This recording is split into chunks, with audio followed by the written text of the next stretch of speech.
கரூர் துயர சம்பவத்தில் முதல்வர் அவர்களின் நடவடிக்கை ரொம்ப நிதானமாக அவரது நீண்ட அரசியல் அனுபவத்தை காமிக்குது.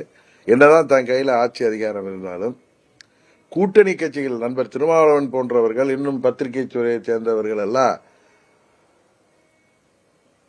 அவர் திரு விஜய் அவர்களை கைது செய்ய சொல்ல வேண்டும் என்று சொன்னது போது கூட அவர் அதெல்லாம் அவர் எடுத்துக்கொண்டதாக தெரியவில்லை. நிதானமாக தான் அதை கையாளுகிறார்ங்கிறது தான் உண்மை. ஏன்னா இன்றைக்கு கூட அவருடைய அறிக்கையை நானும் பார்த்தேன். அதுலயுமே அவர் யாரையும் குற்றம் சொல்லணுங்கிறது இல்லை. வருங்காலத்தில் இது போன்ற ஒன்று நடக்காமல் பார்த்து கொள்ள வேண்டும் என்கிற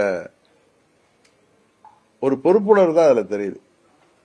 அதனால எனக்கு என்னமோ முதல்வர் அவர்களுக்கு திரு விஜய் அவர்களையோ மற்றவர்களையோ கைது செய்துதான் இதுல பழி தீர்க்கணுங்கிற எண்ணம் இருப்பதா தெரியல. இப்படிலாம் திரு ஆனந்த் அவர்கள், அவர் அந்த பையன் பேர் என்ன,